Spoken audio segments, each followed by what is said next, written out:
All right, everyone, here we are with ticker symbol NIO, NEO Inc. And before we jump into this chart, I want to say welcome to all my first-time viewers and investors. Welcome to my channel, Invest for Tomorrow. To all my subscribers, welcome back, and let's jump into this chart. So, NEO has actually had some sideways movement after having a bullish recovery of hitting lows of about $16 and some change, around $16.94. And before that, it had hit other lows, but NEO is actually in an uptrend. I mean, if we start right back here towards the end of August and the beginning of October, where we're at now, NEO is in an upward direction. Obviously, it had a bullish run and the volatility of the up and down, sideways movement, and then from this point forward, around $18, it actually had that bullish run that brought it to newer levels and newer highs of about $22 and some change. And now we're seeing the volatility again, up and down, zigzag, like was formed here for almost a month. And we're going to see what is important now for next week. I mean, this is a slight sideways movement, so bears and bulls are having a tug of war. No one right now is dominating this, but the bears have broken through the 50-day moving average twice in the same day. So that is showing that the bulls are slightly losing control after hitting highs of 22.20. They dipped, and the bears have brought this down to 21.05, actually bringing this down below the 50-day moving average and actually leveling off in bearish territory. So let's go ahead and see here what is important for our new resistance levels and supports for Monday.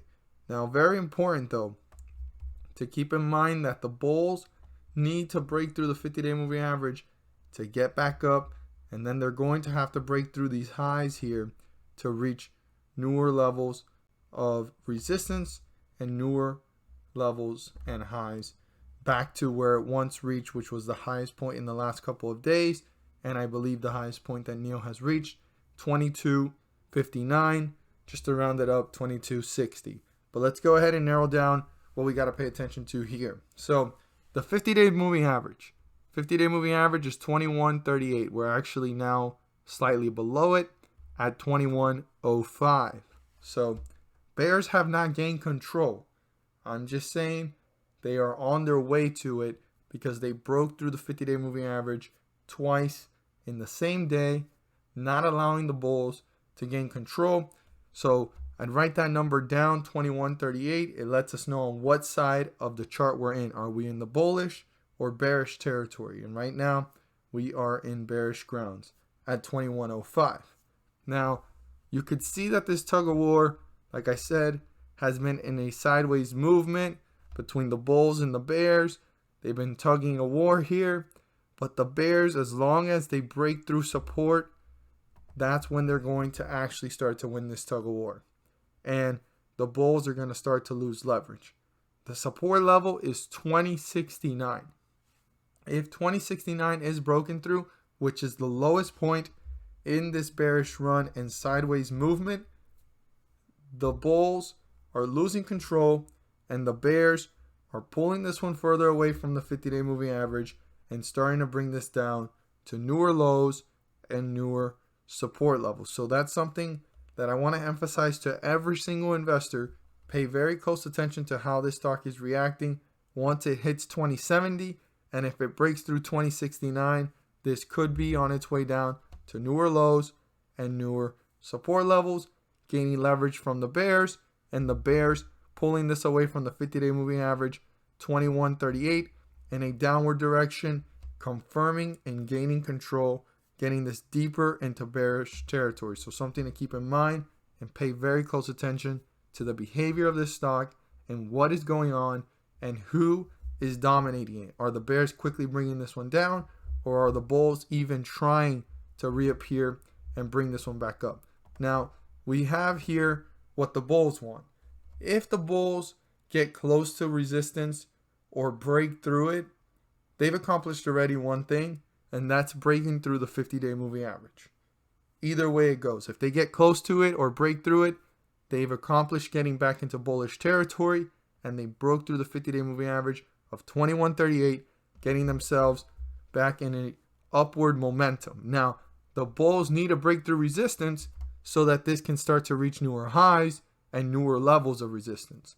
And that resistance is 2219.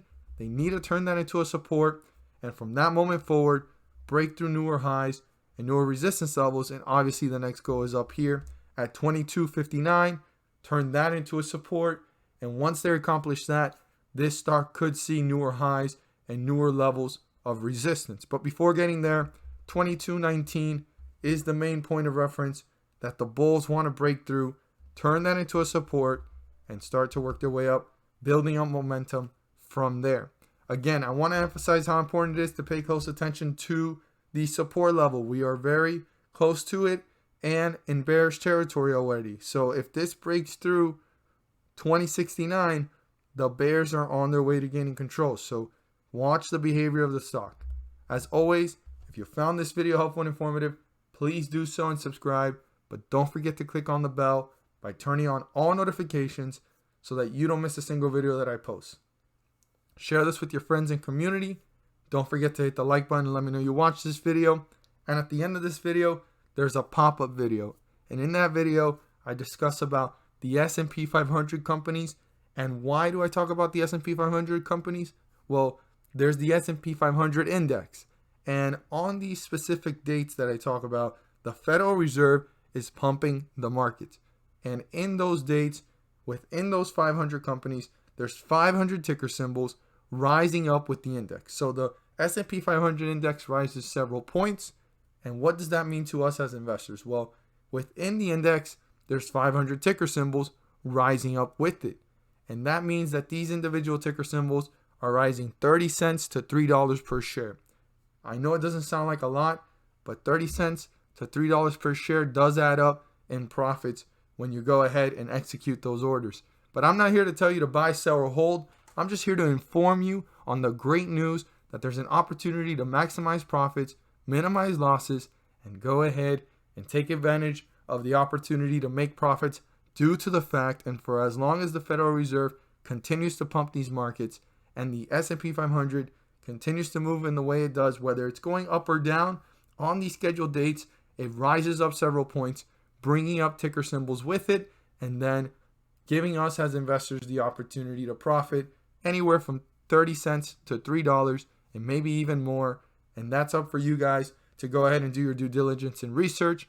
But I'm just here to share and enlighten everyone on the great news that there's an opportunity to profit. Thank you guys so much for watching. Don't forget to click on that video. It should pop up, and if it hasn't already, it should be popping up soon. Click on it, and I don't want you guys to overlook the great information that I share with you all there. Again, thank you for watching, and let's make some money.